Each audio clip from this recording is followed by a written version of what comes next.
Lolo, saan po ba tayo pupunta? Bakit po ba tayo nagmamadali? Basta po, sumunod ka na lang. Ang mabuti pa kainin mo muna ang tinapay sa bag mo para habang naghihintay tayo hindi ka magugutom. Hindi naman po ako nagugutom, Lolo eh. Saan po ba talaga ang punta natin? Wala talaga tayong pupuntahan na po. May tao lang ako na gustong makausap. Matagal kong hinintay ang pagkakataong ito, Apo. Sa palagay ko, ito na ang tamang oras para may gawin ako para sa kanya. Lolo naman eh. Sino po ba yun? Tungkol po ba ito sa bahay na lilipatan natin? Magbabaka sakali na lamang tayo na merong tutulong sa atin. Kaya huwag ka nang kumontra, Apo.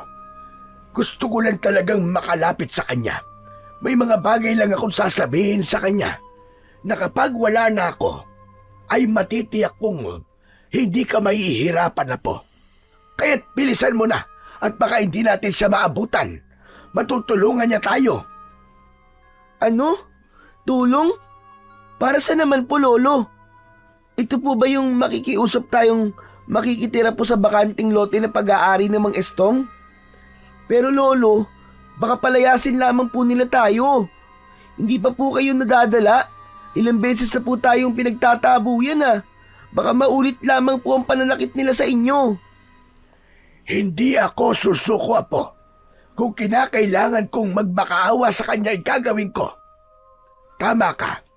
Kailangan natin talaga ng bahay na malilipatan. Yung malapit sa kanya. Gagawin ko yon para sa'yo. Kaya tara na, bilisan mo na, Apo. Nang maabutan natin si Estong. Hindi po. Hindi po ako sasama sa inyo, Lolo. Ayoko po. Hindi po ako makakapayag na muli po tayong bumalik doon. Magtitiis na lamang po akong tumira sa ilalim ng tulay. Huwag lang tayong lumapit sa lalaking yon. Hindi ko po matatanggap. Kaya tara na po, Lolo.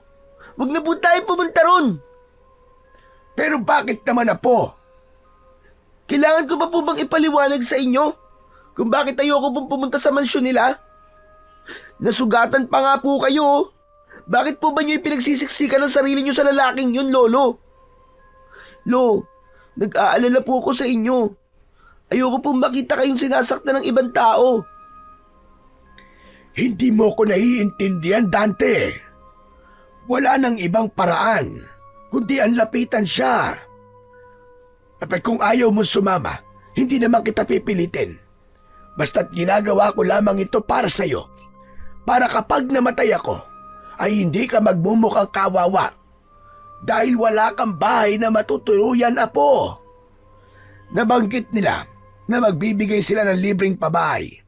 Kaya tara na, bago pa tayo maunahan ng iba. Lolo naman eh. Bakit po ba ang tigas-tigas ng ulo nyo? Hindi pa talaga kayo susuko.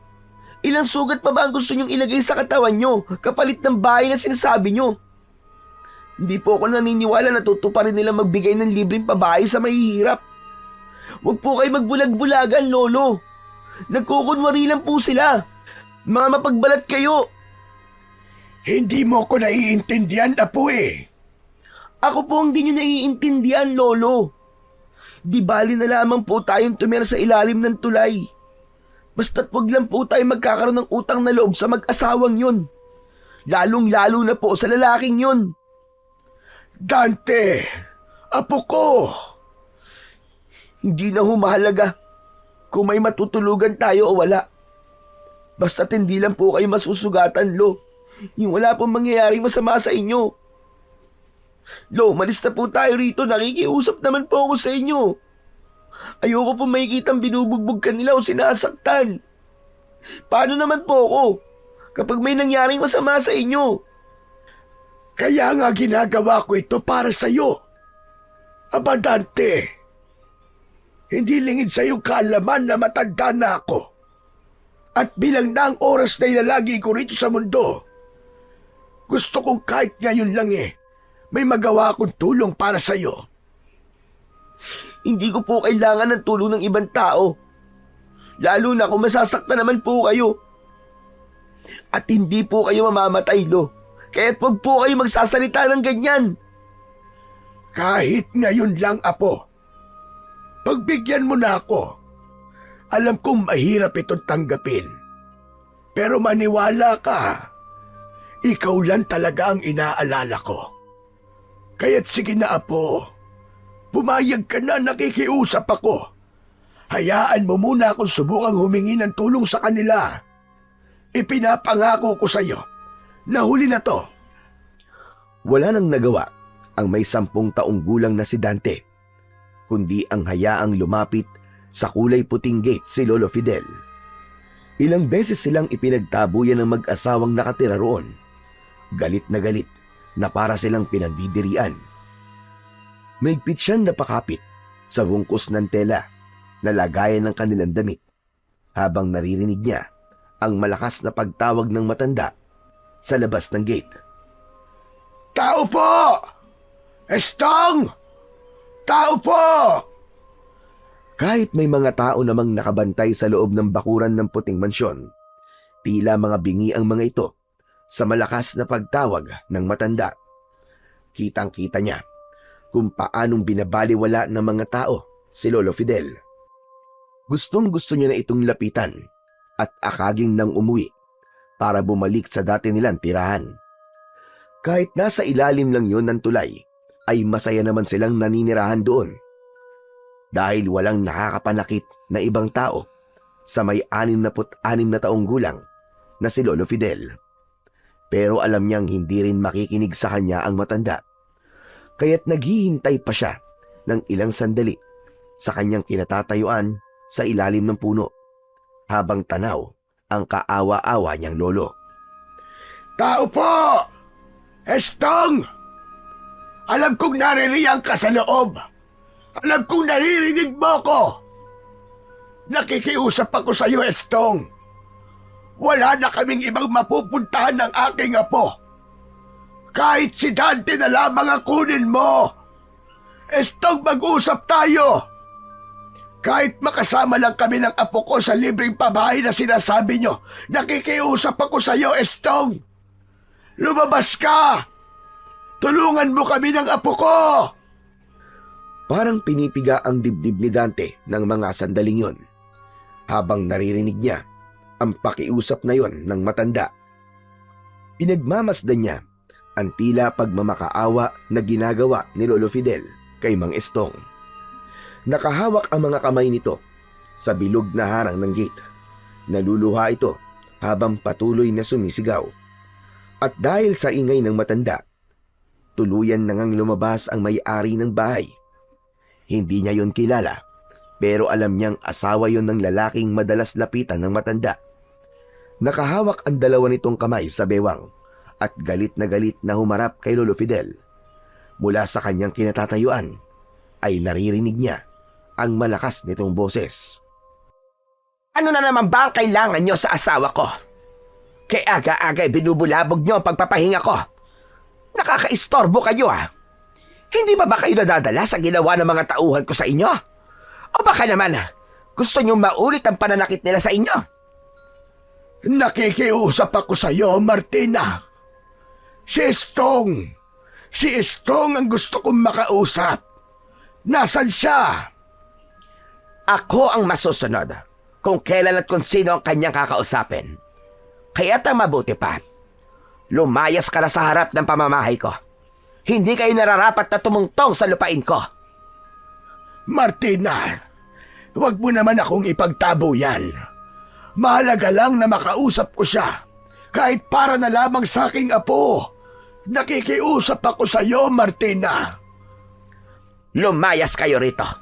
Alisin nyo mga kamay nyo sa gate ng bahay ko. Nakakadiri ka. Baka marumihan ng kamay nyo ang gate ko. Wala akong pakialam sa apo nyo. Lalong-lalo na ang asawa ko. Kung ayaw nyong pagsisiyan ang gagawin ko sa inyo, umalis na kayo sa harap ng pamamahay ko. Alis! Alis! Hindi na nakatiis si Dante. Nilapitan niya ang babaeng tumutulak sa dibdib ng kanyang lolo. Bago pa man siya makalapit, ay natumba na si Lolo Fidel. Bumagsak ito sa lupa na muntik pang tumama ang ulo nito sa malaking bato na nakausli sa kalsada. Sumama sa hangin ang alikabok sa lakas ng pagkakabagsak ng matanda sa lupa. Inilang hakbang lang niya ang pagitan sa kanila ng matanda. Mabilis niya itong hinawakan sa braso at inilalayang tumayo. Bago matalim ang mga matang tinignan ang nakatayong si Aling Martina. Bakit yun naman po itinulak ang lolo ko? Wala naman po siyang ginagawang masama sa inyo eh. Gusto lang naman po niya makausap si Mang Estong. Ako ang may-ari ng bahay na to. At asawa ko ang hinahanap nyo. Hindi ba't kayo rin yung pumunta rito kahapon? Bakit nyo ba ginugulo ang asawa ko? Kung gusto nyo ng limos, doon kayo sa tapat na simbahan pumunta. Doon kayo manghingi ng tulong. Hindi rito sa tapat ng bahay ko. Ang dudungis nyo. At hindi rin ako makahinga sa singaw ng katawan nyo. Amoy lupang hindi maintindihan. Pasensya ka na, Martina. Wala na talaga kaming ibang malapitan. Walang gustong tumulong sa amin. Tumulong? Ha! Nagpapatawa ka ba? Sinong tutulong sa inyo na ganyan na mga ayos nyo? Lolo, tara na po. Dumudugo na naman po yung sugat nyo. Bakit po ba tayo nandito? Humingi na lamang po tayo ng tulong sa iba. Umalis na po tayo rito, Lo. Abay, mabuti pa nga. Dapat kanina nyo pa yung ginawa. At sa susunod, ha? Kung pwede lang, wag nyo nang lalapitan ang asawa ko. Nanggugulo lang kayo eh. Nakakasira lamang kayo ng pangangampanya ng asawa ko. Mga patay gutom. Sumusobra naman po yata kayo sa mga sinasabi nyo. Apat sumasagot-sagot pa ang batang ito ah. Magsasalita pa sana si Dante nang marinig nila ang boses ni Mang Isdong. Nakatayo ito sa likod ni Aling Martina. Mabilis na nilapitan ito ni Lolo Fidel, pero tinabig ni Mang Isdong ang kamay ng matanda. Kaya't munti ka na naman itong matumba. Mabuti na lamang at nahawakan niya kagad ang kamay ng kanyang lolo. Ano na naman bang ginagawa niyo dito, ha? Ano bang kailangan niyo sa akin? Kilala mo ba sila, Estong? Kilala? Wala akong kakilalang madudungis. Yung mga mukhang nanlilimahid ang kasuotan. Eh bakit ka nila ginugulo? Gusto mo ba tumawag na ako ng pulis? Bakit ka tatawag ng pulis? Mag-aaksaya ka lang ng pera para sa kanila. Palayasin mo na lamang sila at hindi na yan babalik para manggulo sa atin.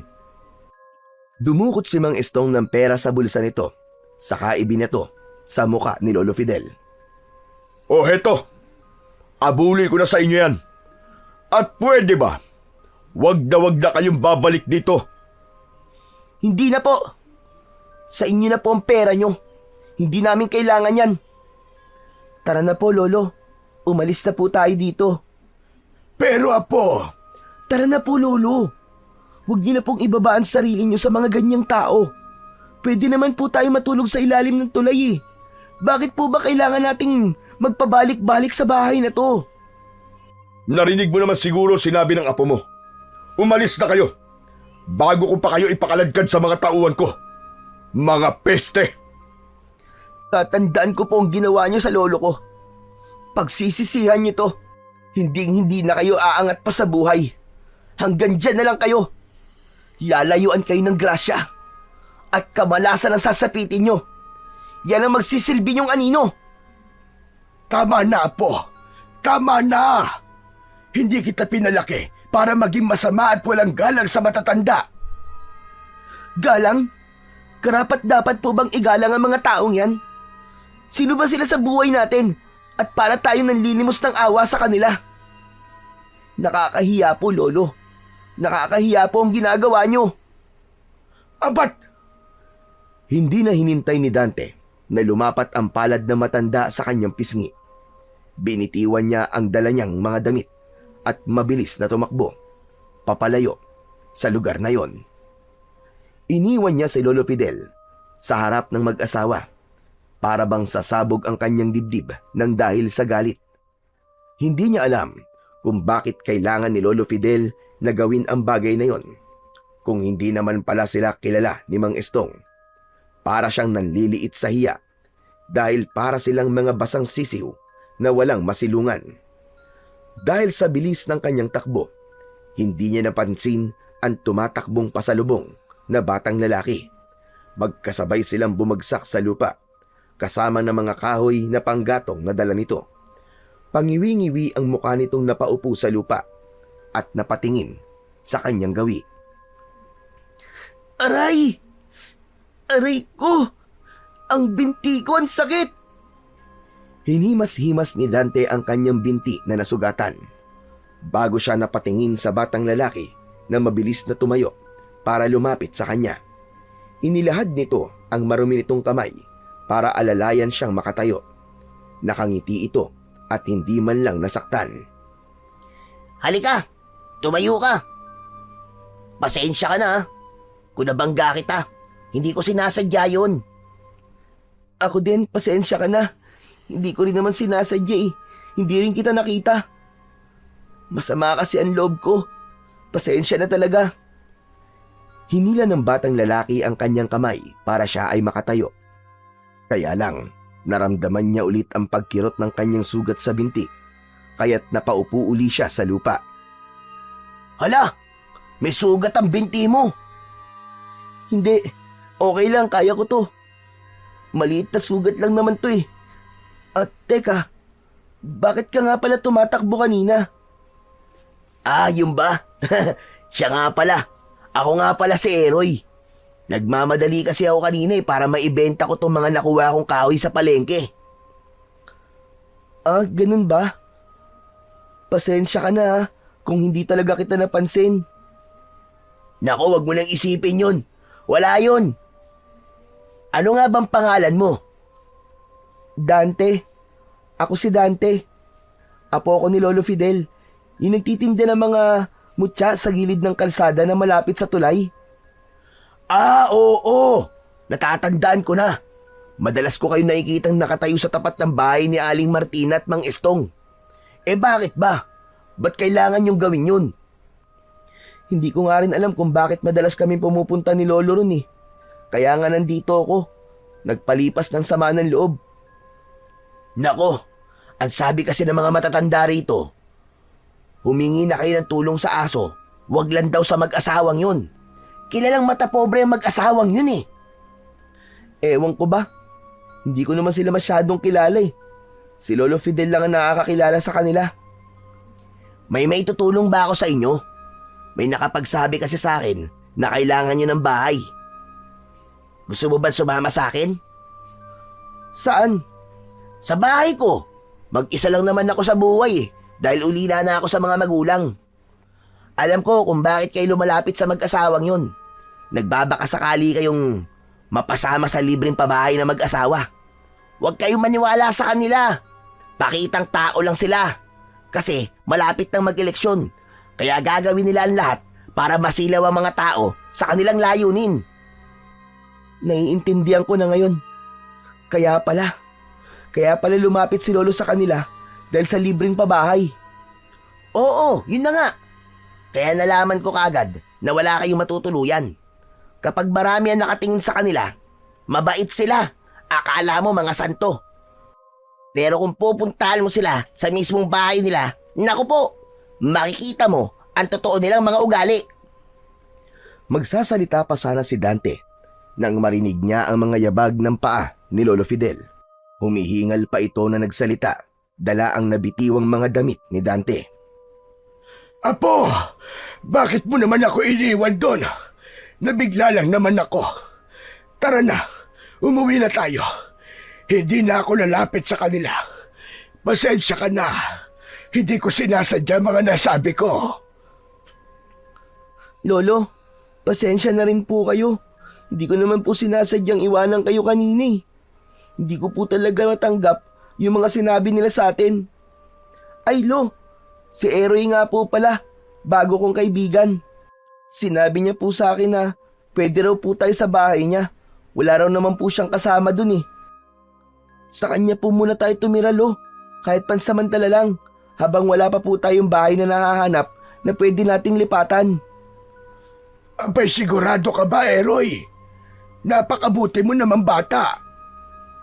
Yun nga po, tulad naman po na sinabi ni Dante, wala naman po akong kasama sa bahay eh. uli lang lubos na po ako. Ito po pala ang hanap buhay ko. Nagbebenta po ako ng mga kahoy sa bayan. Maraming salamat sa iyo, Eroy. Pero, hindi ba nakakahiya sa iyo?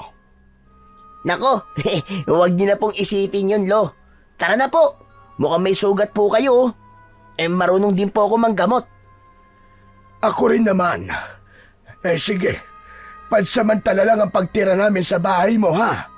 Aalis din kagad kami kapag nakahanap na ako ng malilipatan naming bahay. Wala po ng problema yun. Tara na po, Lo. Bago umalis, ay pinagtulungan muna nilang pulutin ang mga nagkalat na kahoy sa lupa. Tinulungan niya ito bilang pasasalamat sa kabutihan ng bago niyang kaibigan. Napansin niya na parang hindi ito nag-iisa sa buhay dahil maayos ang kasuotan nito at amoy ilang-ilang ang damit. Malinis tignan si Eroy, kamay lang nito ang marumi. Kung susuriin, ay para itong anak ng mayaman.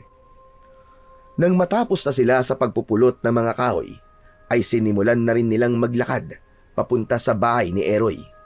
Habang nasa daan sila, ay napansin naman ni Dante ang pananahimik ni Lolo Fidel. Nasa hulihan nila ito at kahit hindi niya ito nakikita, ay alam niyang panay ang punas nito sa luhang umaagos sa pisngi. Naluluwa silang nagkatinginan ni Eroy. Ramdam na ramdam din niya ang awa sa puso ng bago niyang kaibigan.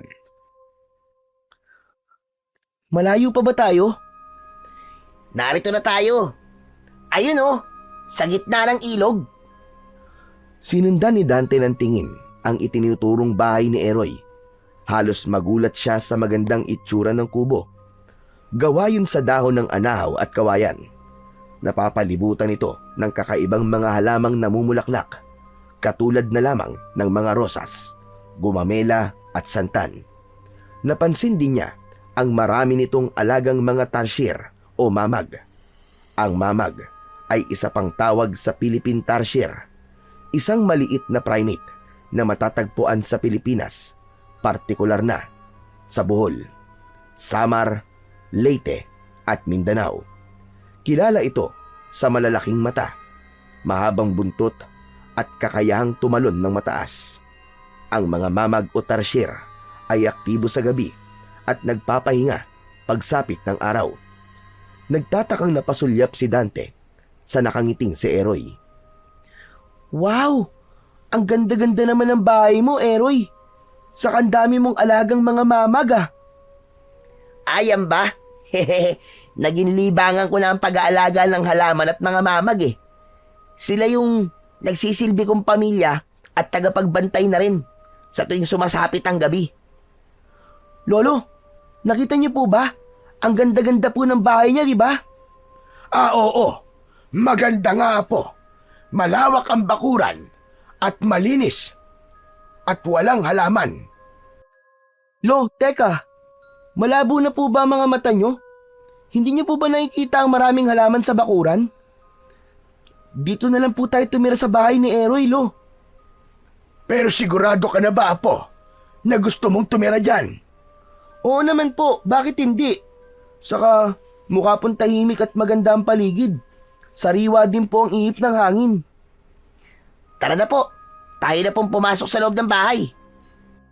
Hindi maalis ang malawak na pagkakangiti sa labi ni Dante habang nakatingin ng diretso sa mga mata ng kaibigan. Magaan ang loob niya kay Eroy at pakiramdam niya ay mabuti itong tao. Kaya nagtataka siya kung bakit kanina pang hindi nagsasalita si Lolo Fidel. Nakatingin lang ito sa kanyang kaibigan. Hinawakan ni Eroy ang kanyang kamay at hinila siyang papasok sa loob ng bakuran nito. Pagdating nila sa loob, nakita niya ang magandang itsura ng bahay. Wow! Grabe! Hindi ako makapaniwalang may ganito palang bahay rito. Kahit hindi sementado, ay para na rin pang mayaman. Ang galing po, Lolo, no? Mukhang magugustuhan ko pong tumira dito, Lolo. Huwag kang masyadong malikot, Dante. Baka makasira ka ng mga gamit ng kaibigan mo. Nako, ayos lang po yun, Lolo. Ituring niyo na pong bahay niyo ito. Para ko na rin pong kapatid si Dante. Pwede ko po ba kayong mayakap, Lolo Fidel? Aba, oo naman. Pumarinig ka. Napansin ni Dante ang lungkot sa mga mata ni Eroy, pati na ang kakaiba nitong pagyakap sa matanda. Tuwang-tuwa naman si Lolo Fidel sa ginawang yon ni Eroy. Sandali ko lang po kayong iiwan, Dadaling ko lang po ito sa bayan. Ano po pala ang gusto nyong pasalubong, Lolo? Ha? Nako, huwag ka na mag-abala pa. Sige na po. Kahit ano lang po ang ipapasalubong ko sa inyo. Dito man lang po makabayad ako sa utang na loob na ginawa nyo sa akin noon. Hala, kung ganun po lolo, magkakilala po pala kayo ni Eroy. Ang totoo hindi ko siya masyadong matandaan. Pero baka isa siya sa mga naging pasyente ko noon. Kaagad namang umalis si Eroy, dala ang basket na may mga kahoy. Hinabol niya ito ng tanaw habang nakatayo siya sa may pintuan, bago siya nakangiting sumulyap sa matanda. Apo, hindi tayo pwedeng manatili sa bahay niya. Mapanganib. Ha? Bakit naman po lolo? Ang ganda-ganda nga po sa lugar na ito. Lagi mong tatandaan, Apo. Hindi porket maganda, ligtas na tayo sa bahay na ito. Napansin ko kasi kanina, nakatayo ang bahay na to sa gitna ng kagubatang direktang nasisikatan ng buwan. Ano naman pong koneksyon nun lolo? Saka mabuti po siyang tao. Mabuti nga po at may nagbigay po sa atin ng tulong Oo nga, mabuting tao si Eroy. Pero hinahabol siya ng panganib. Ang bahay na direktang nasisikatan ng buwan ay palaging pinupuntan ng mga masasamang elemento. Yan na naman po kayo sa mga masasamang elemento na yan, lolo Ang mahalaga po ngayon ay tirahan. Huwag po kayong mag-isip ng mga bagay na may kinalaman po sa elemento. Magmula po na maulila po ako sa mga magulang hindi na po ako naniniwala sa mga masasamang elemento na yan. Ibang elemento ang sinasabi ko. Hindi multo. Basta, bukas na bukas din, magpapaalam na tayo kay Eroy. Hindi tayo pwedeng manatili rito. Napasimangot si Dante dahil sa narinig niya mula kay Lolo Fidel. Nahihirapan siyang intindihin ang mga sinasabi nito. Bawat desisyon ng matanda para sa kanya ay kakaiba. Kaya't bakit kailangan nilang umalis at maghanap ulit ng ibang bahay na matitirhan. Samantalang meron na ngang isang tao na nag-alok ng tulong sa kanila, ay saka pa nito gugustuhin umalis.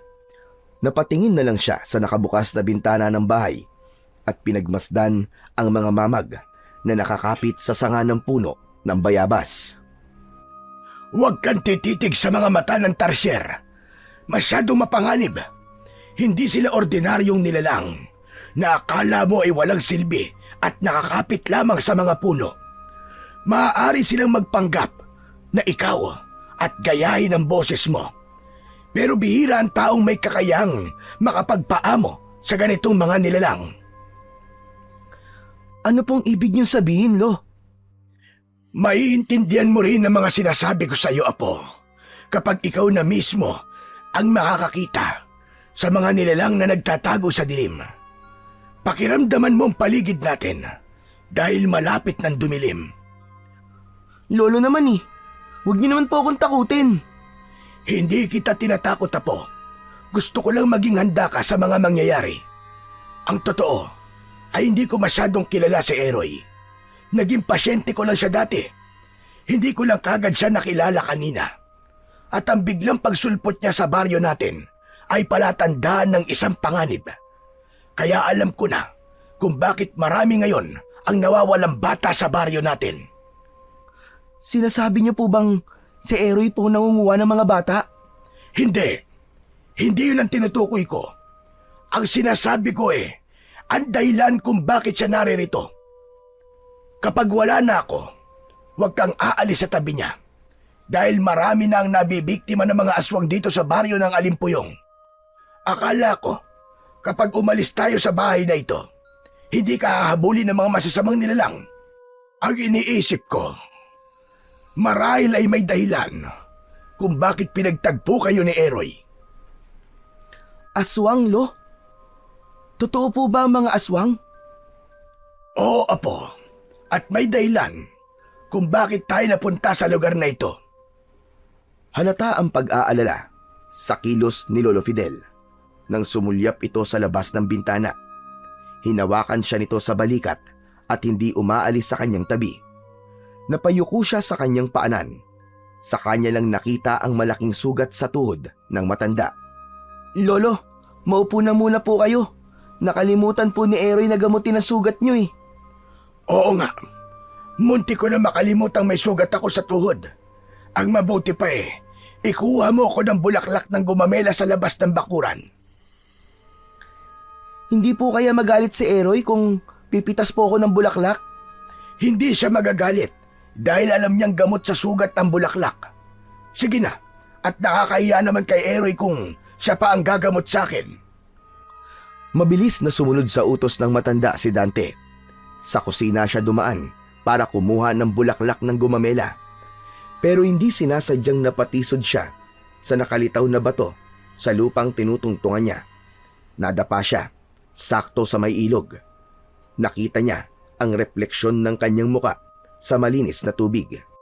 Halos manlaki ang kanyang mga mata nang makita ang itsura ng bahay sa refleksyon ng tubig. Ilang beses pa niyang tinignan ang kubo bago titigang ulit ang tubig. Napaupo sa lupa si Dante at sunod-sunod na napalunok. Ano to? Namamalikmata lang ba ako? Paanong... Muli niyang tinignan ang refleksyon ng bahay sa ibabaw ng tubig. Mas maganda ang kubo at ang mga bulaklak ay hindi totoong gumamela. Lahat ng mga yon ay mga mamag na walang tigil sa pagkurap ng malalaki nitong mga mata. Dala ng kuryosidad, nilapitan niya ang gumamela. Akma na sana niya itong pipitasin nang biglang sumigaw si Lolo Fidel. Dante, Apo! Ang tagal mo namang kumuha ng bulaklak ng gumamela! Sandali lang po, Lolo! Naku, paano ba to? Paano ko sasabihin kay Lolo? Alam kaya to ni Eroy? Ito kaya ang dahilan kung bakit biglang nag-alala si Lolo? Hindi mapakali si Dante ng mga sandaling yon. Hindi niya alam kung paano sasabihin kay Lolo Fidel ang mga nakita niya sa refleksyon ng tubig. Hindi nagtagal ay lumabas na rin ito sa labas ng bahay. Bakit ka ba natatagalan, ha, Dante? Kanina pa kitang nakikitang nakatayo lang sa harap ng bulaklak ng gumamela. Ano ba nangyayari sa'yo? Ha? Kasi po ano po kasi? Hay nako! Ako na nga ang kukuha ng gumamela. Para kang ibinabad sa suka na parang may kinatatakutan ka. Huwag, Lolo! Huli na para mapigilan pa ni Dante si Lolo Fidel sa pagpitas nito sa gumamela. Wala naman siyang nakitang reaksyon sa gumamela. Ilang beses siyang sumilip sa ilog at nagulat siyang totoong gumamela na yon at hindi buhay na mamag. Iniisip mo siguro sinabi ko kanina. Kaya ka nagkakaganyan. Hala, sige, tara na sa loob at malapit ang dumilim ang paligid. Bakit kaya wala pa si Eroy? Inabutan na siya tuloy ng pagdilim sa daan. Ni wala yatang dalang ilaw yun eh. Akma na sanang papasok sa loob ng bahay sina Lolo Fidel at Dante nang biglang sumakit ang kanyang tiyan. Napakapit siya sa braso ng matanda habang nakabaluktot ang kanyang katawan. Lolo! Aray! Ang sakit-sakit po ng tiyan ko! Abay, ano nangyayari sa iyo, Apo? Ano bang nakain mo? Kaninang umaga pa po tayo hindi kumakain eh. Ang sakit po, Lolo! Aray! Apo, huwag kang humiga sa lupa. Naku po, Diyos ko. Ano bang gagawin ko sa iyong bata ka? Lolo! Aray! Patindi po ng patindi ang sakit! Halika, tumayo ka. Kailangan pumasok tayo sa loob. Baka may gamot sa bahay ni Eroy. Diyos ko po, ngayon pa talaga to nangyari sa'yo.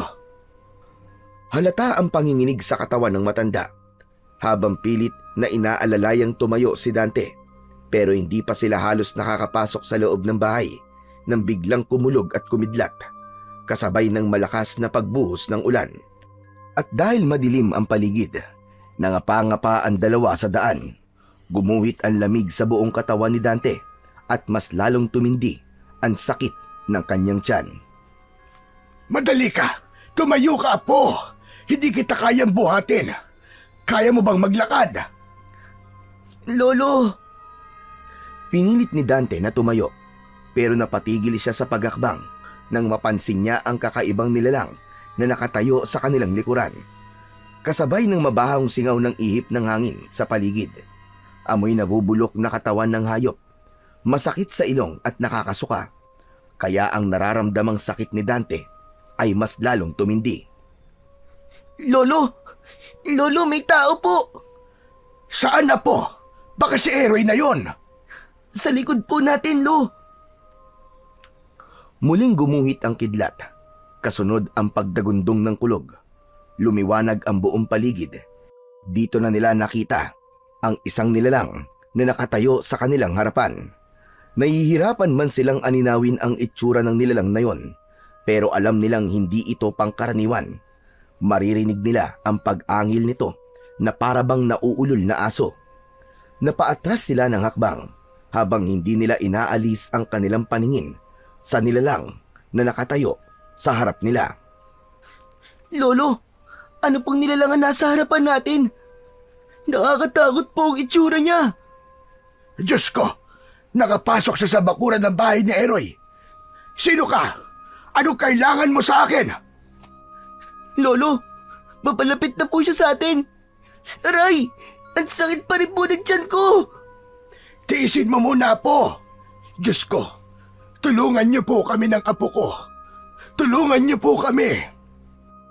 Muling natigilan ang maglolo nang sa bawat pagkidlat ay dun lamang nila nakita na hindi ito isang tao, kundi isang aswang na kumakain ng lamang loob.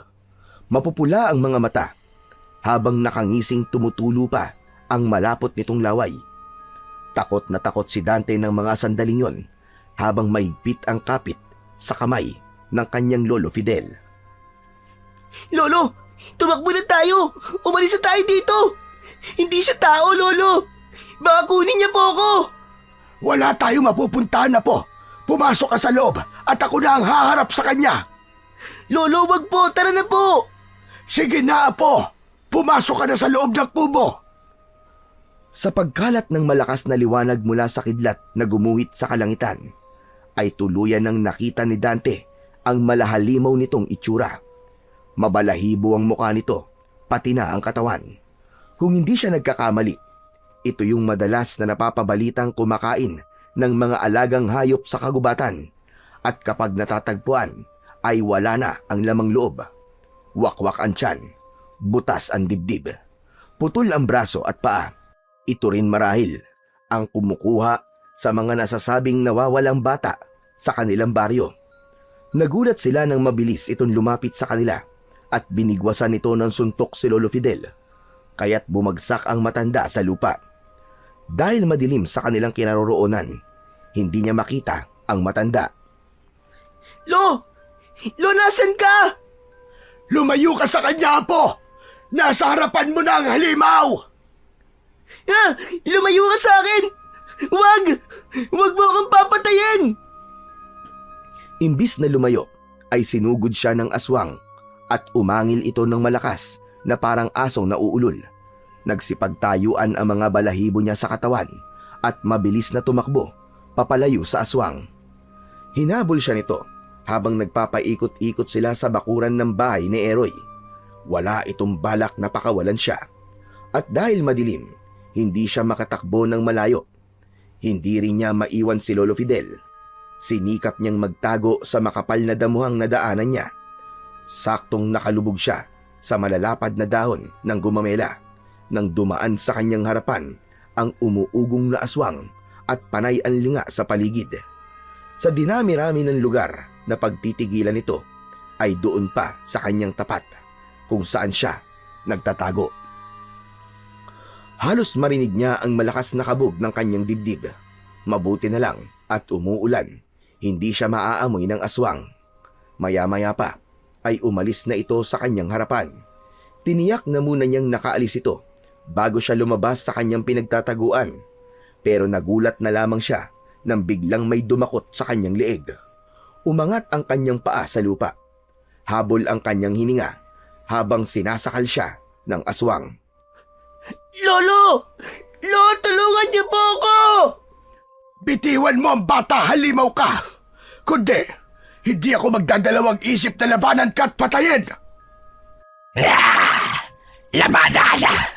Hindi na kayo makakawala sa akin! Hindi kayo magagamit laban sa akin! Lolo! Lolo, tulungan niyo ako! Halos hindi na siya makahinga sa mahigpit na pagkakakapit ng kamay ng aswang sa leeg niya. Parang may kung anong masakit ang bumaon sa kanyang tiyan. Halos manlaki ang kanyang mga mata nang dahan-dahan itong ibinaon ang matulis nitong kuko sa kanyang sikmura. Huwag! Huwag mo sasaktan ang apo ko! Dumampot ng kahoy si Lolo Fidel sa lupa. Saka tumakbo ito papalapit sa kanilang kinaroroonan. Magkakasunod na paghampas sa braso ang ginawa ni Lolo Fidel gamit ang matigas na kahoy. Naramdaman ni Dante ang pagguhit ng sakit mula sa bumaon na kuko sa kanyang tiyan. At dahil hindi sumuko ang matanda sa paghampas sa kamay ng aswang, nabitiwan ng nilalang na yon ang kanyang leeg at hindi natuloy ang pagbaon ng kuko nito sa kanyang tiyan. Bumagsak siya sa lupa. Dala ng matinding galit ng aswang para kay Lolo Fidel ay ito naman ang binalingan. Pagapang niyang pinigilan ng aswang, niyakap niya ng maigpit ang dalawa nitong binti para hindi ito makalapit sa matanda. Ngunit nadakot na nito ang leeg ni Lolo Fidel. Hayop ka! Bitiwan mo ang lolo ko! Halimaw ka! Buong lakas na kinapitan ni Dante ang binti ng aswang dahil nakita niyang umangat ang paa ni Lolo Fidel sa lupa. Kasabay ang pagpatak ng dugo mula sa sugat nito sa leeg. Tumulo rin ang dugo sa kanyang muka nang butasin ng matutulis nitong kuko ang tiyan ni Lolo Fidel. Tila nanigas ang buo niyang katawan nang makita ang pagkikisay ng paa ni Lolo Fidel. Natulala siya sa kanyang mga nasaksiyan. Lolo! Apo ko! Lolo! Ito ang napapala ng matandang mahilig makialam! Halimaw ka! Anong ginawa mo sa lolo ko? Buong lakas na kinagat ni Dante ang binti ng halimaw. Dahil sa sakit ng pagbaon ng ngipin niya sa laman ng aswang, nabitiwan nito ang kanyang lolo. Kitang-kita niya na bumagsak ito sa lupa habang nag-aagaw buhay. Pero dahil sinaktan niya ang binti ng halimaw, hindi niya na nalapitan ang nakahandusay na matanda dahil muli siya nitong sinakal. Kung ganon, ikaw pala talaga ang sugo ayon sa propesiya. Ngunit wala ka naman palang kwenta dahil isa ka lamang paslit na lampa. Hayop ka! Pinatay mo ang lolo ko!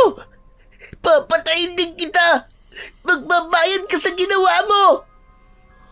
Humalakhak ng malakas ang aswang. Para bang ipinapakita nitong hindi ito natatakot sa pagbabanta niya. Sa halip, ibinuka pa nito ang bibig sa tapat ng mukha niya at sumigaw ng pagkalakas-lakas. Amoy na amoy niya ang mabaho nitong hininga. Amoy yun ng nabubulok na karne ng tao. Napalingon ng aswang nang tila may nakita itong nakatayo mula sa dilim. Narinig niya ang boses ni Eroy. Pakawalan mo si Dante! Dahil kung hindi, matutunaw ka ng liwanag na nagagaling sa palakol ko! Tila nagkaroon siya ng pag-asa nang marinig ang boses ni Eroy. Meron itong hawak na palakol, kasabay ng pagtaas nito sa ere ng sandata. Parang nasisilaw na napataklob ng palad sa mga mata nito ang aswang, kaya naman nabitiwan nito si Dante. Bumagsak siya sa lupa na malapit sa nakahigang si Lolo Fidel. Gumapang si Dante na pilit hinahanap ang kamay ng kanyang lolo habang walang tigil sa pagpatak ang luha sa kanyang mga mata.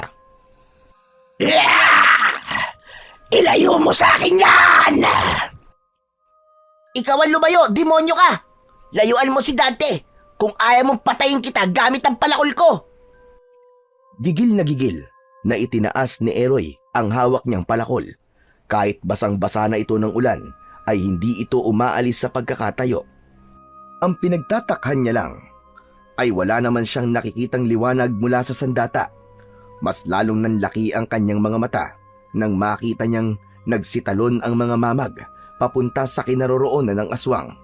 Pinagtulungang kalmutin ng mga ito ang halimaw na nakatayo sa kanilang harapan. Napasigaw ito sa sobrang sakit dahil sa pag-atake ng mga tarsier. Sige, parusahan niyo ang aswang na yan. Hindi marunong matakot. Pati ang bakuran ko na balot ng proteksyon ay sinira niya. Sige, patayin niyo siya! Galit na galit ang boses ni Eroy habang inuutusan nito ang nasa 8 mga tarsier. Takot na takot ang aswang at kitang-kita ni Dante ang pagbaon na mga kuko ng mga mamag sa katawan ng aswang. At nang hindi ito makatiis, mabilis itong tumakbo papalayo para tumakas. Saka lang naalala ni Dante si Lolo Fidel. Pagapang na nilapitan niya ang nakahandusay na si Lolo Fidel. Dilat ang mga mata nitong wakwak ang tiyan dahil sa ginawa ng aswang. Ayaw niyang tignan ang itsura ng matanda. Para siyang unti-unting nauupos na kandila. Naramdaman niya ang paglapit ni Eroy sa kanya. Malakas din itong napahagulgol at napaluhod sa lupa. Magkasabay silang umiyak habang hawak ang katawan ng kawawang matanda. Lolo! Lolo, gumising ka! Lolo, ligtas na tayo! Imulat niyo ang mga mata niyo, Lolo! Magsalita ka! Kinalog-kalog niya ang katawan nito habang nakahiga sa putikan. Gusto niyang isipin na panaginip lamang ang lahat, na hindi patay si Lolo Fidel. Nanginginig ang kanyang kamay na muling hinawakan ang matanda. Idinikit pa niya ang palad nito sa kanyang pisngi. Paulit-ulit niyang tinatawag ang pangalan ng matanda. Lolo! Lolo naman eh! Gumising ka na, Lolo! Paano na po ako nito? Sabi niyo po hindi niyo ako iiwan! Lolo! Patawarin mo ako, Dante. Nauli ako ng dating. Hindi ko dapat kayo iniwan eh. Kasalanan ko to. Sino ka ba talaga? Bakit kami sinugod ng aswang? Dante, hindi ko maintindihan ang tanong mo. Sino ka ba talaga? Alam ni Lolo na mangyayari to. May nangyari din sa akin bago kami sinalakay ng aswang na yon. Kasabwat ka ba niya? Sumagot ka! Huminahon ka muna, Dante. Hindi tayo magkakaintindihan kung paiiralin mo ang galit mo. Paano akong hihinahon? Wala na ang lolo ko, patay na siya. Tapos dumating ka. Huli na dahil wala na siya. Dinala ko kayo rito para protektahan, hindi para ipahamak. Nung papunta ako rito, may mga humarang na asong gubat sa akin, kaya hindi ako nakarating kaagad. Kaya tinatanong kita, umamin ka. Sino ka ba talaga? Ang mabuti pa, ipasok na muna natin si Lolo Fidel sa bahay. Malakas ang ulan, oh, at hindi rin tayo magkakaintindihan dito. Pagkasabi nun ni Eroy, ay umalis ito sa harapan niya. Tila umiiwas ito sa tanong niya. Lumapit ito kay Lolo Fidel. Nagulat siya nang bigla nitong buhatin ang matanda ng mag-isa. Para lamang itong nagbubuhat ng papel. Paanong? Dalhin mo sa data ko, Dante. Kailangan natin pumasok sa loob. Hindi tayo ligtas dito. Sinilyapan ni Dante ang sandatang naiwan sa lupa at dinampot niya yon. Isa lang yung ordinaryong maliit na palakol at wala siyang nakikitang kakaiba para katakutan ito ng aswang. Mahigpit niyang hinawakan ang puluhan nito, saka tumalim ang tingin sa loob ng bahay. Pagpasok na pagpasok niya, ay nauna nang pumasok sa kanya ang mga mamag. Kanya-kanya ang mga ito ng paglapit sa nakaupong si Eroy. Binalot nito ng kumot ang katawan ni Lolo Fidel bago humarap sa kanya. Akin na ang data ko. Ibigay mo sa akin yan. Eroy, gusto ko magtapat ka sa akin. Sagutin mo muna mga tinatanong ko sa'yo. Naiintindihan ko, Dante, kung bakit ka nagkakaganyan. Huwag ka sa akin magalit dahil hindi ako ang pumatay kay Lolo Fidel. Totoong nagsinungaling ako para protektahan kayong dalawa. Kaya ang pagkamatay ni Lolo Fidel, kapabayaan ko rin. Ako ang tagapagbantay ng sugo. Kalahating tao at kalahating engkanto ako. Ang tungkulin ko ay bantayan ang nakatakda. Wala akong panahon makipaglokohan sa'yo. Bitiwan mo ang armas ko, Dante. Kung ayaw mong maputulang ka ng kamay. Hindi na pinatapos ni Dante ang sasabihin ni Eroy. Inatake niya ito gamit ang hawak na palakol. Kaya lang, kahit na anong gawin niya, ay hindi siya tumama kay Eroy. Mabilis itong kumilos at naiilaga nito ang kanyang pag-atake. Ilang beses siyang nadapa at napapasubsob siya sa dingding. Nabitiwan niya ang palakol at bumagsak yun sa sahig na gawa sa kawayan. Saktong paglapat nito sa sahig ay lumitaw naman ang matatalas na blade sa hawakan nito. Gulat na gulat siyang napatingin sa nag-aalalang si Eroy. Kung natagalan pa ang paghawak mo sa sandata ko, baka ngayon, putol na ang kamay mo. Bakit ganyan ang armas mo? May totoong nagmamay-ari sa sandata ko. Kaya maniwala ka. Pakinggan mo muna ang mga sasabihin ko sa'yo. Paano kitang paniniwalaan? Sa una pa lang, nagsinungaling ka na sa akin. Kung ayaw mo makinig sa sasabihin ko, hindi mo mabibigyan ng hustisya ang nangyari kay Lolo Fidel. Gagawin ko pa rin ang tungkulin ko dahil ako ang gabay na tagapagbantay sa butya. Ikaw ang totoo nilang pakay, Dante. Hustisya? Tahimik ang buhay namin ni Lolo nang hindi ka pa dumating sa buhay namin. Noon bahay lang ang problema namin, pero ngayon, kailangan kong lumaban para sa hustisya. Paano ako? Wala na si Lolo. Pinatay siya mismo sa harap ko. Pinatay ang Lolo Fidel ko! Hindi na nakayanan pa ni Dante ang matinding emosyong bumalot sa buo niyang pagkatao. Magkahalong galit at awa ang nararamdaman niya dahil sa nangyari sa matanda. Galit sa aswang na pumatay sa lolo niya, pati na rin sa taong nagtaboy sa kanila, na kung pinakinggan lang nito ang hinihiling ng matanda, ay hindi yon mangyayari sa kanila. Awa naman dahil namatay si Lolo Fidel nang wala man lang siyang nagawa para iligtas ito. Nakita ko ang kababalagan sa bahay na ito nang matapat ako sa tubig. Nakita ko na hindi ito totoong maganda tulad ng nakikita ko. Bumalik ka sa mundo nyo. Hindi ko kailangan ng gabay na sinasabi mo. Bibigyan ko ng katarungan na nangyari sa lolo ko nang walang tatanggaping tulong mula sa'yo. Hindi mo yan magagawa, Dante. Malakas sa mga aswang. Dito talaga ang mundo ko dahil ang bahay na direktang nasisikatan ng buwan ay ang lagusan patungo sa mundo namin. Pero dahil may dugo akong tao, nandito ako nakabantay sa'yo. Kaya makinig kang mabuti sa akin, Dante. Hindi mo matatalo ang aswang na hipad kapag wala kang kapangyarihan na tulong ko. Aswang na hipad? Anong klaseng aswang ang hipad? Pinunasan muna ni Dante ng kanyang palad ang umaagos na luha sa kanyang pisngi bago siya naupo sa tabi ng nakahiga niyang lolo. Ang aswang hipad ay isang nilalang na kalahi ng mga balbal. Pero ang kinakain nila ay hindi mga patay, kundi mga buhay na ang edad ay 10 taong gulang na batang lalaki. Sila rin ang dahilan kung bakit marami ang nawawalang mga bata sa baryong ito. Pakialam ko sa mga batang sinasabi mo. Makinig ka muna. Ang paghahanap ng mga aswang sayo ay ang dahilan kung bakit marami ang nadadamay ng mga bata. May pinaniniwalaan silang propesiya na ang batang lalaki na may edad na 10 taong gulang ang uubos sa kanilang lahi.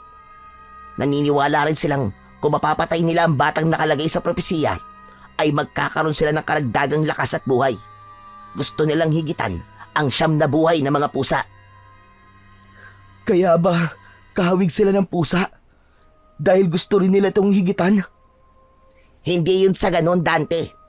Talagang ganon ang kanilang itsura. Kahit na. Hindi na ako matatakot sa kanila. Kahit huli na para rito. Gagawin ko ang lahat. Gaganti ako sa kanila. Malaki ang pagpapahalaga ko kay Lolo Fidel. Kaya gaganti talaga ako para sa kanya. Dante, hindi ko alam na nasundan kayo ng mga ipad.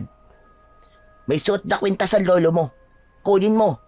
Magagamit mo yun laban sa mga aswang. Isang pambihirang mutya na maaaring kilalanin ng aking sandata. Yan din ang dahilan kung bakit kakaiba ang aking palakol. Bakit? Anong klaseng kwintas ba nasa leeg ni Lolo? Isa yung pambihirang kwintas na may kakaibang kapangyarihan na binigyan ng bisa ng mga kalahi kong engkanto. Kaya nga hinahanap po kayo dahil nasa panganib ka. Kailangan mo umutya ng mamag para sa proteksyon mo laban sa pinuno ng mga hipad. Kung may kapangyarihan suot na mutya ni Lolo, bakit hindi niya to ginamit sa aswang na yon? Dahil yun ay iniingatan lang niya ang mutya. Ang makakagamit lang ng mutya ay ang mga batang kasing edad mo. Kaya mga mamag na umatake sa aswang kanina ay napapasunod ko dahil sila magpoprotekta sa'yo kapag wala ako sa tabi mo. Sadyang lumalakas lang ang kapangyarihan ng mga aswang. Hindi siya nag-iisa, Dante. Hinarangan ako ng mga alagad niya para hindi ako makarating sa bahay. Kaya nahuli ako ng dating. Ito rin ang kauna-unahang pagkakataon na nabigo ko sa misyon ko. Kung ganun, matagal ka nang nananatili sa mundo namin? Kahit kailan, hindi ko sinubukan tumira sa mundo ng engkanto. Ang totoo, may mga maiiwan akong pamilya rito. Isa pa, matanda lang ako sa'yo ng 2 taon. Isa lang din naman akong ordinaryong bata eh. Kaya lang, higit na mas malakas ang dugo ko sa mga tao. Dahil sa may dugo kong immortal o engkanto. Kunin mo ang palakol, Dante. Magagamit mo yan sa pagpapatibay ng mutya. Dahan-dahan ang ginawang pagkuha ni Dante sa kwintas at pagdampot sa palakol sa saig. Usang bumalik at lumubog ang talim na malablade sa hawakan nito. Pinagmasdan niya ang palakol, saka muling sumulyap kay Eroy. Ano ba ang kakayahan ng mutya? Lakas, bilis, at kakayahang utusan ng mga mamag laban sa mga hipad. O kahit ang mga ibang aswang na nabubuhay sa baryong ito ay matatakot sa kapangyarihang taglay mo. Kaya lang, alam kong kaya napasok ng aswang ang ating kubo ay dahil may lakas silang umatake kapag umuulan. Yun ang kapangyarihang taglay nila. Isinuot ni Dante ang kwintas sa kanyang leeg. Nagulat siya sa liwanag na taglay ng mutya. Napaatras siya sa malakas na liwanag na bumalot sa kanyang sandata, maging sa kanyang kwintas. Ang kahinaan ng mutya ay ang masugatang ka sa braso na inihahawak mo sa sandata.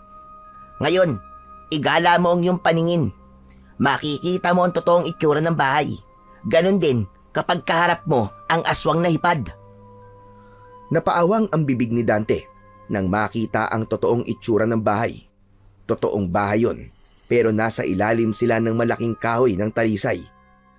Nabanggit na sa kanya noon ni Lolo Fidel na ang puno ng talisay ay sagradong puno para sa mga engkantong may dugong tao. Taliwas yun sa paniniwala ng iba na balete ang nagiging tirahan ng mga nilalang na nakatira sa ibang dimensyon. Ngayong nakilala ka na ng aswang, hindi magiging madali para sa'yo ang magkaroon ng tahimik na mundo. Makakaramdam ka ng pananakit ng tiyan kapag may malapit sa'yo na aswang. Oo nga pala. Bigla ko naalala na bago kami sinugod ng aswang, sumakit ang sikmura ko. Pero wala pa akong kapangyarihan nun ah. Wala akong suot na mutya. Kaya paano nangyari yun? Yun ang palatandaan ng pagiging sugo mo. Ibig sabihin ng sugo, isinilang ka para makipaglaban sa mga halimaw. Siguro naman, malinaw na sa'yo mga sinasabi ko. Oo. Pero paano si Lolo Fidel? Anong gagawin natin sa kanya? Dito natin siya ililibing at hindi natin ipapaalam sa lahat ng mga nangyari sa kanya nang hindi mabulabog ang mga hipad. Pagkatapos, pupunta tayo sa baryo. Magbabantay tayo. Iisa-isahin natin ang mga alagad niya. Tandaan mo, Dante, kapag araw, hindi agad makikilala ng mutya ang mga aswang. Kapag sumakit ang tiyan mo, saka mo lang malalaman na aswang ang kaharap mo. Kung ganun pala, paano ako lalaban sa kanila kung masakit ang tiyan ko? Ang liwanag ng mutya ang magbibigay sa iyo ng lakas. Palandalian ka lang makakaramdam ng pananakit ng sikmura. Sikapin mong hindi ka mahahalata ng mga tao. Tapos, babantayan natin ang mga batang lumalabas tuwing gabi. Hanggang ngayon, hindi pa rin nakikita ng mga kaanak nila ang mga batang nawawala. Kawawa naman. Bigla siyang natahimik at hindi makapaniwala sa malaking tungkulin na nakaatang sa kanyang balikat. Kailangan niyang protektahan ang mga bata ayon sa propesiya. Naramdaman niya ang palad ni Eroy na nakapatong sa kanyang balikat. 2 oras bago sila nakagawa ng hukay para sa kanyang lolo Fidel. Hinawakan niya ang gumamela na nakalapag sa lupa. Yun ang huling bulaklak na nahawakan ng matanda bago ito mamatay. Isinama niya yon sa hukay nito. Habang tinatabunan niya ng lupa ang katawan nito, ay panay ang agos ng luha sa kanyang pisngi. Parang alam ng matanda na mamamaalam na ito dahil sa mga naging huling bili nito sa kanya. Kaya hindi kagad ito nakasagot sa mga tanong niya kanina dahil nakita na nito ang totoong itsura ng bahay ni Eroy. Kinabukasan ay maagang nagising si Dante. Nakita niyang naghahanda na ng mga kahoy si Eroy. Nilapitan niya ito at kinausap. Anong gagawin mo sa mga kahoy na yan? Magmamatsyag na tayo sa bayan. Ang balita ko ay araw ng kampanyahan ngayon. Maraming tao ang lalabas sa kalsada para makita ang kanilang sinusuportahang politiko. Makikipagkamay. Madali na para sa atin ang mahanap at makilala ang mga aswang na nagpapanggap na tao. Pagkakataon ko na para mabigyan ng katarungan ng pagkamatay ni Lolo Fidel. Ilang minuto rin ang pinalipas nila sa paglalakad bago sila nakarating sa bayan. Maraming tao nakasakay sa iba't ibang mga motor para ibandera ang muka ng kanilang pambato. Siksikan halos, hindi sila makadaan. Hanggang sa napatapat sila sa bahay ng isang matandang lalaki. May pinapalo itong isang batang lalaki gamit ang patpat. Bigla siyang nakaramdam ng pananakit ng sikmura. Napatingin siya sa gawi ni Eroy na abala sa pagtingin-tingin sa mga tao. Napasulyap sa kanyang gawi ang matandang lalaki. Bigla itong namutla nang makita siyang nakatayo. Walang ano-ano ay bigla itong tumakbo papunta sa kakawyan. Doon niya nakita ang mga nagkalat na tinapay na dala ng bata. Ipinamimigay yon ng bata sa mga tao. Pero nang kumalat ito sa lupa, ay pinag-agawan naman ito ng mga aso. Lumakas ang iyak ng bata nang makitang wala nang natira sa tinapay. Bigla niyang naalala ang tinapay na dala ni Lolo Fidel nang una nilang makita si Mang Estong. Huwag ka nang umiyak, bata. Hahabulin ko siya para sa'yo. Sinulyapan niya ang lalaking tumakbo papalayo sa kanya. Takot na mabilis itong nagtago sa kakawyan at biglang nawala sa madilim na bahagi ng gubat. Sinulyapan niya ang batang lalaki na umiiyak pa rin. Nalaman niyang hindi nito kakilala ang matanda. Nabangga lang daw nito ang matanda. Narinig ni Dante ang malakas na yabag ng paa ni Eroy na papalapit sa kanyang kinaroroonan. Ano nangyari? Ba't tumakbo ka rito? Eroy, paano tayo makakahuli ng aswang? Pakiramdam ko, nakikilala nila ako dahil sa mutya. Oo, Dante. Tama ka.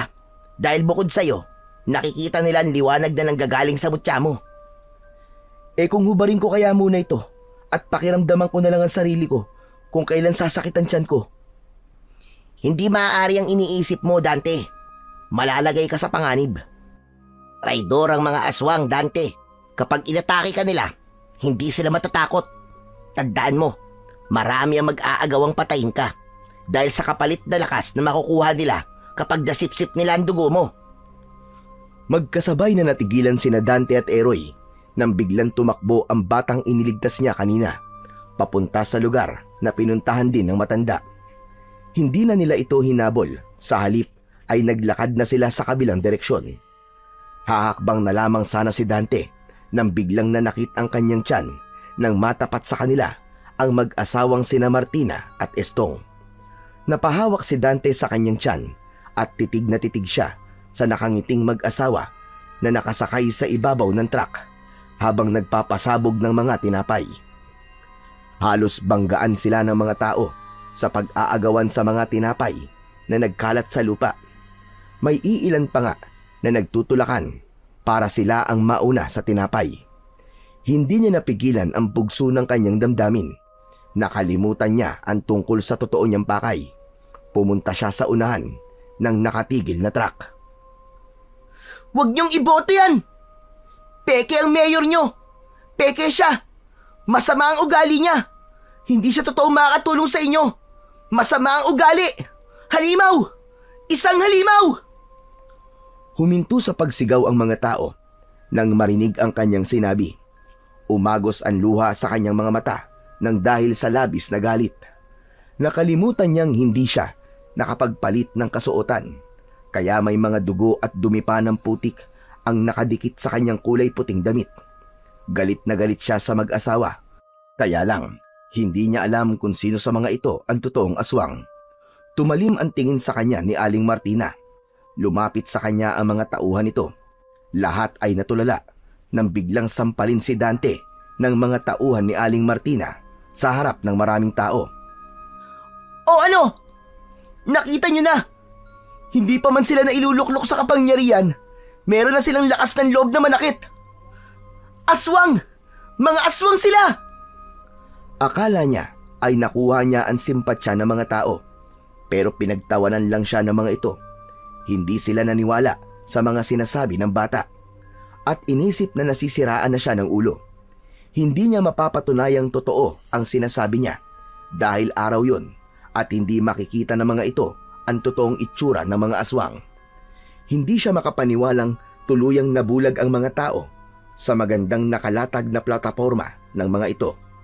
Itinulak siya sa lupa ng tauhan ni Aling Martina, saka ipinagpatuloy ang pagpapaabante sa sasakyan ng mga ito. Mabilis na lumapit si Eroy sa kanyang kinatatayuan. Galit na galit ito sa ginawa niya. Ano ka ba, Dante? Hindi mo dapat ginawa yun. Dahil sa ginawa mo kanina, mas lalo kang hindi nila patatahimikin. Narito tayo para lagasan sila ng tauhan. Pero dahil nagpadala ka sa bugso ng damdamin mo, sabay-sabay silang aatake sa'yo at mahihirapan tayo dun. Hindi ko napigilan ang sarili ko kapag naaalala ko ang ginawa nila sa lolo ko. Kaano-ano ba ni Lolo Fidel ang mga taong yun? Hindi nakasagot si Dante dahil hindi naman niya alam kung kaano-ano nga ni Lolo Fidel, sina Mang Estong at Aling Martina. Hindi ka nakasagot dahil hindi mo alam. Wala silang obligasyon sa inyo ni Lolo Fidel. Ibang tao sila sa inyo. Kaya bakit magagalit ka sa kanila? Kung hindi kayo tinulungan, ikaw at si Lolo Fidel ang lalabas na masama. Dahil kayo lang ang nanghihingi ng tulong sa kanila. Pagkatapos kayo pa ang galit. Naiintindihan mo ba ang sinasabi ko sa'yo, Dante? Kaya tigilan mo na to, pakiusap lang. Bigla kasing sumakit ang tiyan ko nang makita ko sila. Kaya nasisiguro ko na aswang sila, Eroy. Napaupo na lang si Dante sa lupa nang maintindihan ang sinasabi ni Eroy. May punto nga naman ang kaibigan. Ano bang ikinagagalit niya sa mga ito? Hindi niya namalayang pumapatak na pala ang luha niya sa mga mata. Dante, huwag mong ipakita ang kahinaan mo. Lalaki ka at hindi basta-bastang lalaki, kundi isa kang tagapagligtas ng mga bata, tagapagligtas ng baryo. Kaya lakasan mo ang loob mo. Hindi pa ito ang katapusan. Nagsisimula pa lang tayo sa totoong laban. Inalalayan siya nitong tumayo, saka naglakad papunta sa isang kubo na gawa sa kugon at kawayan. Pumasok sila sa loob ng bahay. Nalaman niyang dito talaga nakatira si Eroy. Kinuha nito ang hawak niyang palakol, saka isinabit sa dingding. Maghihintay tayo sa pagdilim. Siguradong aatake sila sa atin. Nabigo tayo makahuli ng isang aswang dahil sa gulo na ginawa mo kanina. Pero sa ngayon, kailangan mo munang kumain. Dahil baka ang pananakit ng tiyan mo ay hindi na dahil sa aswang. Baka gutom na yan. Kagabi ka pang hindi kumakain, di ba? Wala akong ganang kumain, Eroy. Ang gusto ko ay mahanap kagad ang pinuno ng mga aswang. Isang malalim na buntong hininga ang pinakawalan ni Eroy at umalis ito sa harapan niya. Naiwan siyang nakaupo sa gilid ng lumang katre na gawa sa kawayan habang pinagmamasdan ang kanyang suot na mutya. Hindi niya maipaliwanag ang sakit. Pakiramdam niya, may isang bagay na hindi pa sa kanya sinasabi si Lolo Fidel tungkol sa totoong dahilan nito kung bakit gusto nitong makausap si Mang Estong.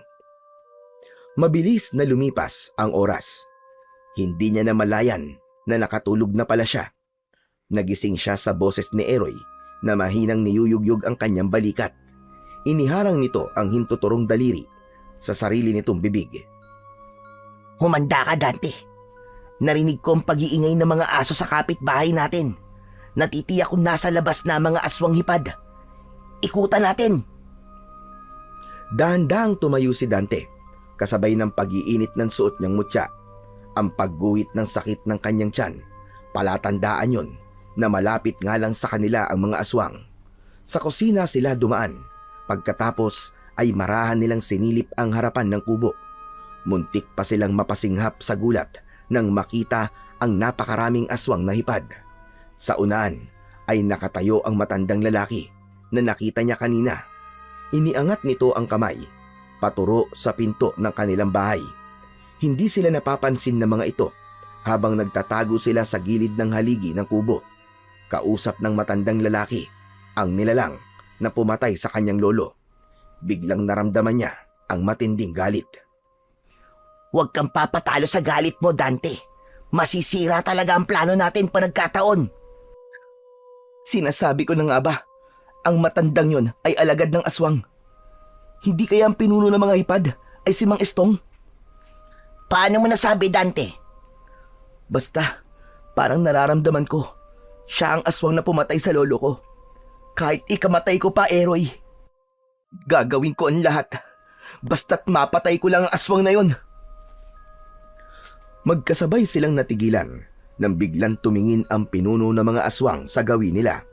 Nakalimutan nila na nakikita rin ng aswang ang liwanag na nagmumula sa suot niyang kwintas. Mabilis na nag-anyong malaking pusa ang mga kalaban. Umatake ang mga ito pasugod sa kanila.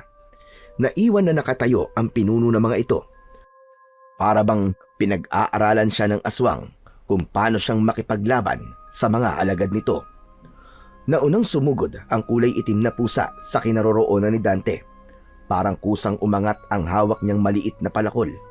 Iwinasiwas niya ang kanyang sandata sa ere, pasalubong sa tumalon na pusa. Sinambut yon ng kanyang armas na tumama naman sa leeg ng aswang. Bumagsak ang halimaw sa lupa, sa paanan mismo ng pinuno ng mga ito. Umangil ito ng malakas na parang pusang galit. Walang hiya ka, Eroy. Pagsisisihan mo na ibinigay mo sa sugo ang mutyalang mamag. Patutunayan kong walang makakatalong bata sa aking kapangyarihan.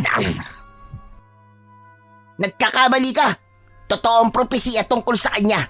Siya ang uubos sa mga lahi nyo. Saan nyo dinadala mga batang kinukuha nyo? Ang mga batang nadadamay dahil sa paghahanap nyo sa sugo. Wala na. Wala na ang mga batang yon. Kinain na sila ng mga tao. Ano? Anong ibig mo sabihin? Ipinakain ko sa mga patay gutom na humihingi ng tulong. Inilalagay ko sa tinapay para mas masarap. Mahina ang isip ng mga tao. Hindi nila alam na ang palaman ng tinapay ay ang giniling na karne ng tao.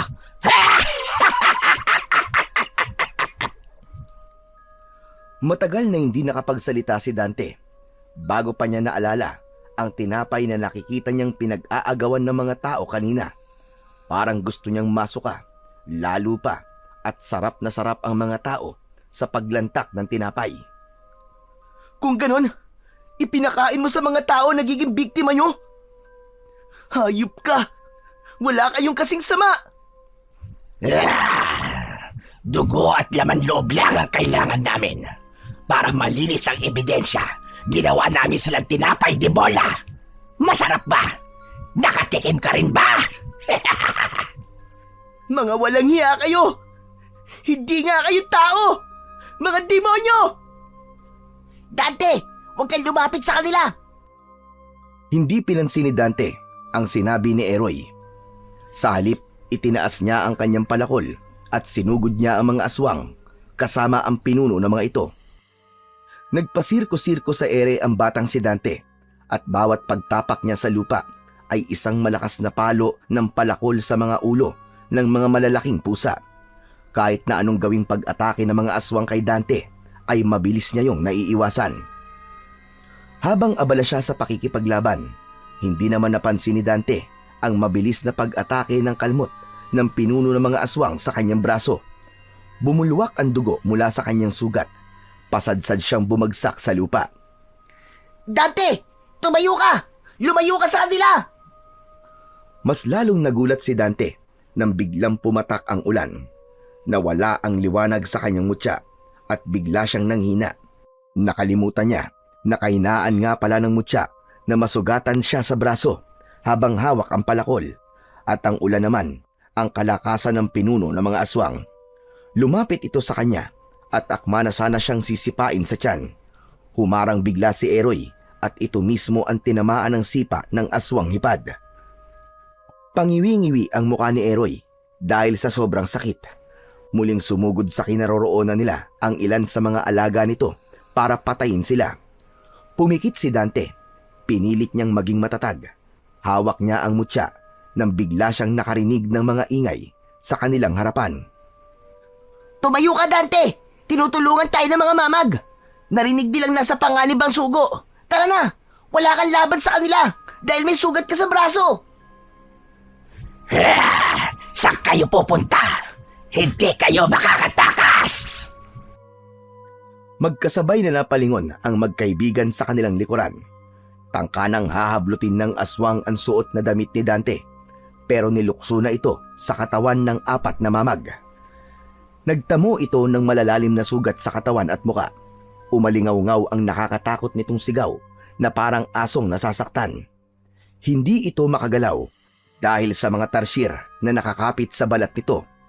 Umagos ang dugo, kaya't tuluyan na itong bumagsak sa lupa. Tara na, Dante! Hindi siya mapapatay ng mga mamag! Masasaktan lang siya! Ikaw pa rin ang makakapatay sa kanila! Wala nang oras! Kailangan na natin bumalik sa gubat! Tara na! Halos hilahin siya ni Eroy palayo sa lugar na yon. Balak na sana niyang patayin ito habang nakahiga. Kaya lang ay hindi tatalab ang kanyang palakol hanggat may dugo ang sugat niya. At dahil sa mura niyang katawan ay mabilis siyang nangihina. Hinabol sila ng mga alagad nito. Habang mabilis ang kanilang takbo ay nakita nilang hinaharangan naman ng mga mamag ang sanib puwersang mga aswang. Pinagtitig-isahan ng mga ito ang aswang na wala namang nagagawa kundi ang umangil sa sakit dahil sa matalas na mga ngipin ng mamag. Ilang minuto ang lumipas nang makarating sila sa bahay nila sa puno ng talisay. Mabilis na isinara ni Eroy ang bintana at pintuan para gamutin ang sugat ni Dante. Wala silang kaalam-alam na may isang nilalang na nakapasok sa loob ng bahay ni Eroy. Pinagmamasdan silang mabuti. Punong-puno ng pagdurusa ang mga mata, lumuluha at may bakas ng awa. Tumigil si Eroy sa ginagawa nitong panggagamot kay Dante dahil naramdaman nito ang nilalang na nakatayo sa likod ng dingding ng kusina. Dinampot nito ang palakol at itinutok sa taong nakatayo sa dilim. Sino ka? Anong ginagawa mo sa loob ng bahay ko? Magpakita ka! Bakit, Eroy? May nakapasok sa bahay natin. Hindi siya aswang, pero alam kong kilala natin siya. Napabalikwas ng bangon si Dante at sinundan ng tingin ang nilalang na nakikita nila sa kusina. Isa itong anino dahil sa konting liwanag ng gasera. Ang malakas na patak ng ulan sa bubong ng kanilang bahay ay sapat na para mabing siya sa lakas ng kabog ng kanyang dibdib. Dahan-dahang lumalabas sa dilim ang taong nakatayo. Tumambad sa kanilang paningin ang umiiyak na si Mang Estong. Alam ni Dante na hindi ito aswang dahil wala siyang nararamdaman sa kanyang mutya. Sigurado na siyang si Aling Martina ang totoong aswang. Anong ginagawa mo rito? Pwede ba kitang makausap, Dante? Wag! Huwag kang lalapit! Diyan ka lang! Wala akong tiwala sa'yo! Hintayin mo muna ako makapagpaliwanag. Alam kong mali ako. Kaya't ngayon pa lang ako humihingi ng tawad sa lahat ng nagawa ko. Nakita ko ang isang puntod sa likod ng bahay na ito. Sino ba nakabaon doon? Tinatanong mo pa kung sino ang wala rito. Siya ang namatay. At yun ay dahil sa inyo. Pero alam ko naman na hindi kami dapat magalit sa inyo dahil wala kaming kaugnayan sa inyo. Kaya ang pagiging masama mong tao, walang karapatan para makipag-usap sa akin. Makakaalis na kayo.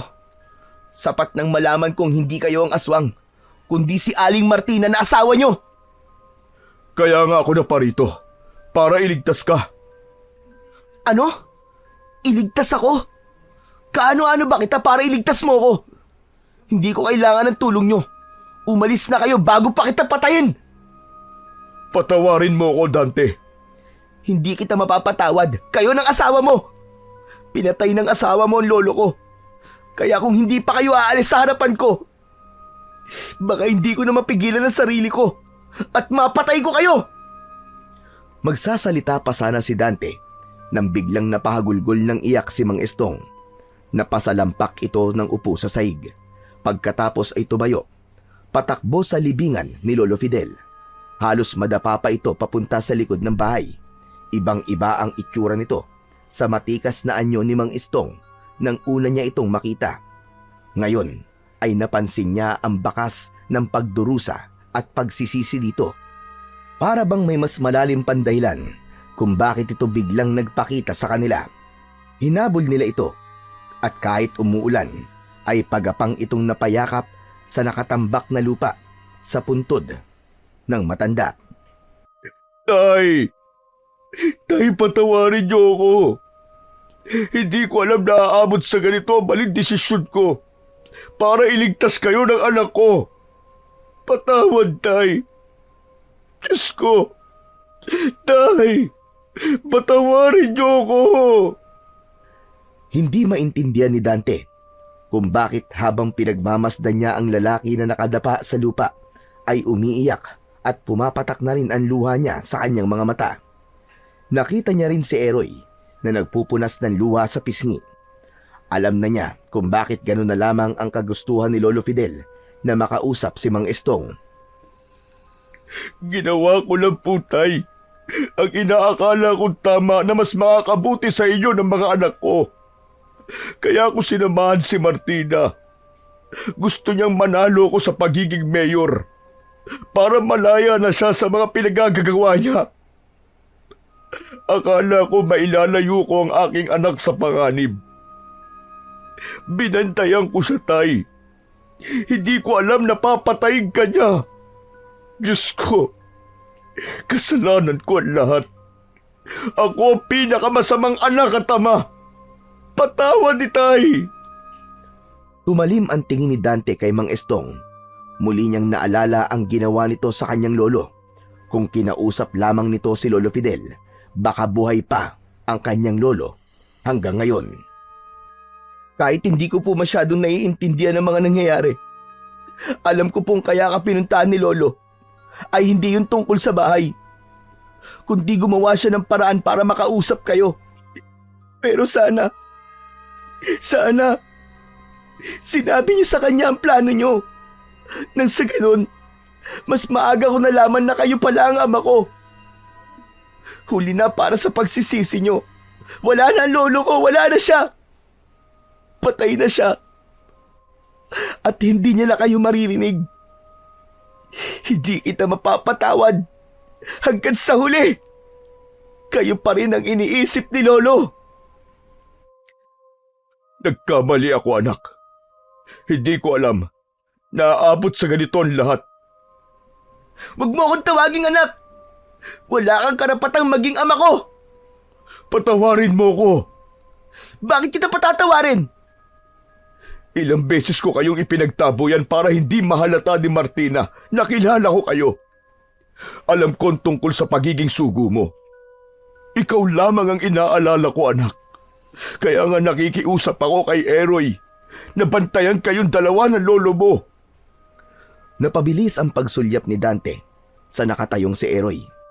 Nakakunot ang kanyang noo na hindi makapaniwala sa narinig mula sa kanyang ama. Anak ko si Eroy, sa engkantadang si Laila. At ikaw, kapatid ka niya. Iisa ang ina niyo. Inilayo kita sa mga aswang dahil ikaw ang nakalagay sa propesiya na nakatakdang uubos sa lahi ng mga aswang. Si tatay ang babaylan na may alam sa propesiya. Anong ibig sabihin nito? Pasensya na. Kasama ako sa plano ni tatay para protektahan ka. Kaya ibinigay ko sa iyo ang palakol dahil ikaw talaga ang totoong nagmamay-ari niyan. Kaya mo nagawang makita ang totoong itsura ng bahay natin nang tumingin ka sa tubig dahil ikaw lang ang nagtataglay ng kakaibang kakayahan ng isang pagiging kalahating engkanto. Napaatras ng hakbang si Dante. Hindi siya makapaniwala sa mga natuklasan niya. Pailing-iling siya sa kanyang mga narinig. Hindi totoo yan. Nagsisinungaling lang kayo. Totoo, Dante. Ginawa ko ang lahat para hindi kayo mapahamak. Ikinulong ako ni Martina sa aming silid para patayin kayo. Malakas na kalaban ang pinuno ng mga hipad at natakot akong baka mapahamak ka. Kung hindi ako lalapit sa kanya para bantayan ang lahat ng mga ikinikilos niya. Kaya lang, nabigo ako. Namatay si tatay dahil sa kapabayaan ko. Hindi ko kayo matatanggap, lalo ka na, Eroy. Pinagkatiwalaan kita. Mga manloloko kayo. Mga sinungaling kayo. Mabilis na tumakbo si Dante papalayo sa lugar na yon. Pakiramdam niya ay sasabog ang kanyang dibdib dahil sa labis na galit. Maigpit niyang hinawakan ang palakol. Bawat madadaanan niyang halaman ay hinahampas niya ng kanyang sandata. Malamig din ang hangin na humahampas sa buo niyang katawan dahil sa patak ng ulan. Ilang sandali pa ay tumila na ang ulan at napalitan ng maingay na huni ng mga kuliglig. Napaupo sa ugat ng puno si Dante habang umiiyak. Panay ang tawag niya sa pangalan ng matanda. Bigla ang pagguhit ng sakit ng kanyang sikmura. Napatayo siya sa kinauupang ugat ng puno. Saka iginala ang kanyang paningin sa paligid. Bigla siyang nakarinig ng may garalgal na boses ng isang halimaw.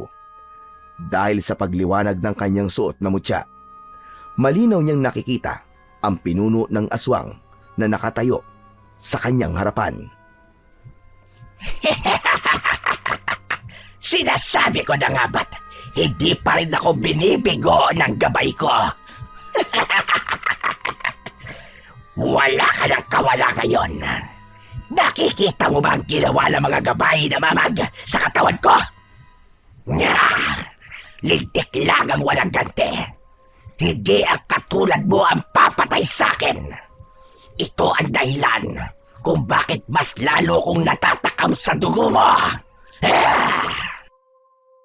Napaatras si Dante. Kahit nagamot na ang sugat niya sa braso, mahirap pa rin na magtiwala sa kakayahan ng suot niyang mutya. Akala niyo bang mag-ama ay mahina ang isip ko? Na hindi ko mahahalatang puro pagpapanggap lang ang ipinapakita niya sa akin? Na hindi totoo ang kanyang pagmamahal? Tama ka. Talagang walang magmamahal sa katulad nyo, Aling Martina. Hindi porket aswang kayo ay gagampanan na ninyo ang pagiging masama ninyo. Dapat gumawa kayo ng paraan para hindi kayo mas lalong ituring na masamang nilalang.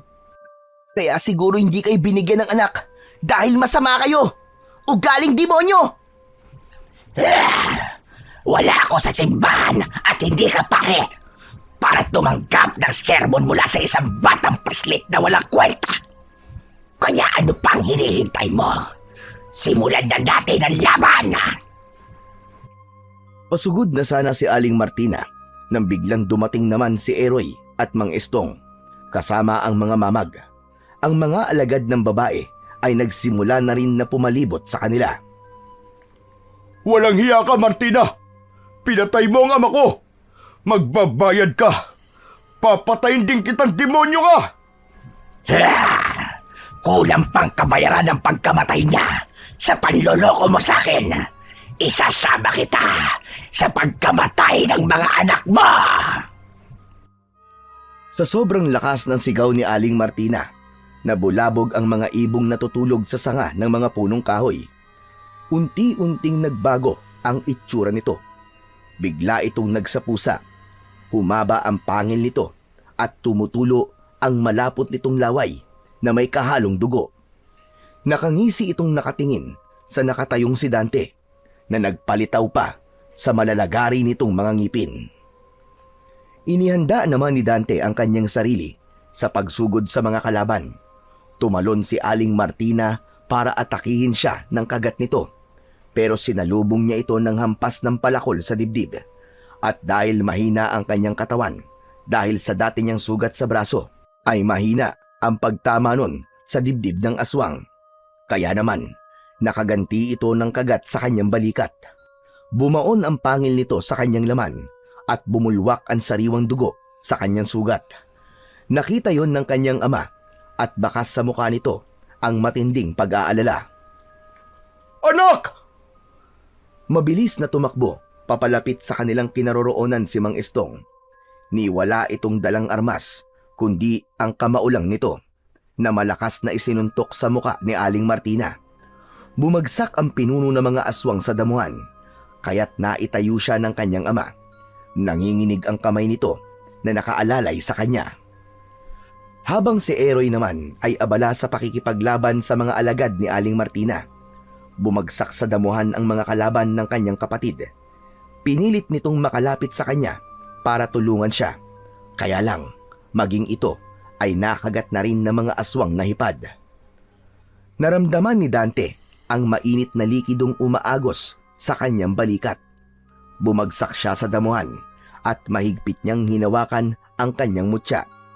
Kung mahina ang kanyang palakol dahil sa sugat niya sa braso, magagawa naman niyang gamitin ng mutya laban sa aswang sa tulong ng mga mamag.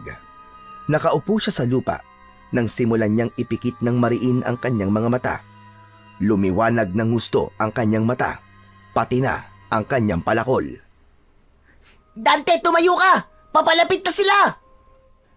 Hindi na napigilan pa ni Mang Estong at Eroy ang pagsugod ng mga aswang sa kinaroroonan ni Dante. Pero para lamang itong itinapon sa kakahuyan dahil sa malakas na epekto ng mutya sa katawan ng mga aswang. Bumagsak ang mga hipad sa damuhan habang umaangil na parang asong nasasaktan.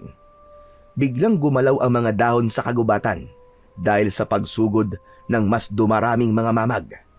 Inatake ng mga gabay ni Dante ang katawan ng mga nakahandusay na alagad ni Aling Martina.